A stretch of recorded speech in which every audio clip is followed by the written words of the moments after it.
Yo-Yo Stooges! Today I'm going to talk to you about the individuality of disease. As most of you know, I have ulcerative colitis, which is an autoimmune disorder where the immune system attacks the large intestine.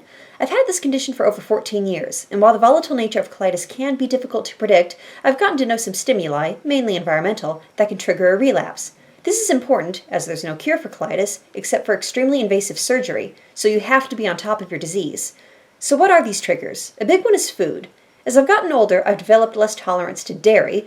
There are some other strange things like caffeine, some Asian cuisine, and mint, oddly enough. I've learned to minimize or eradicate these items from my diet. Now, it could be that these foods are catalysts for allergies or irritable bowel syndrome, neither of which the same as colitis. And yet I've noticed occasional flares if I ingest too much of these foods. Either they are directly causing a relapse, or they are doing so vicariously through stress, which is a second trigger.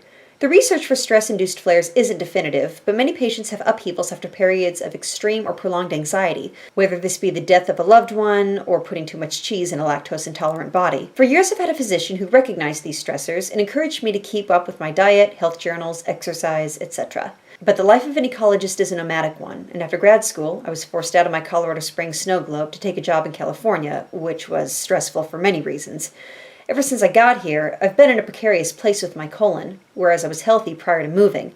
I won't bore you with too many details, and I acknowledge that my sample size is small, but my experience with doctors out here has been unequivocally bad, and I don't know why. My current gastroenterologist, for instance, doesn't believe diet and stress have anything to do with irritable bowel disease, that I'd have equal luck eating cheesecake and Coke daily versus the safe foods I've come to recognize. I ignored this piece of advice, obviously. But now my precarious place has turned into a serious place, and while I can't be sure, I believe it was triggered by an innocent but misguided dietary choice. Mistakes happen. When this has happened in the past, my go-to drug has been Rawasa. This is a mesalamine enema that stays overnight. It doesn't always work, but it's an innocuous medication that can sometimes reverse a relapse before it's too far gone, at least for me. But my California doctor doesn't believe that. Diet can't cause a flare-up, he says, and therefore there shouldn't be any problems. It's just indigestion. It will go away. And he believes this so ardently that he denied me the Rawasa, even though it's harmless, it's helped me in the past, and my symptoms are consistent with a flare-up.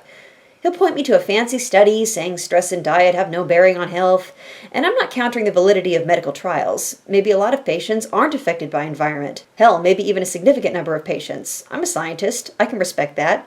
But as it is with most studies with a large sample size, there are outliers, the ones that don't fit the mold. Perhaps that makes me statistically insignificant. But as my Colorado healthcare professional once said, colitis is an individual disease. One size does not fit all. And this is true of Crohn's disease, diverticulitis, colon cancer, and other afflictions far outside the realm of gastroenterology. I wish my current doctor would see that. For me, and for the other outliers he's undoubtedly treating. On Monday, I'll be looking for a new doctor, and will continue my search for jobs back home for better health, colon, or otherwise. Stacy and Melissa, I'll see you soon.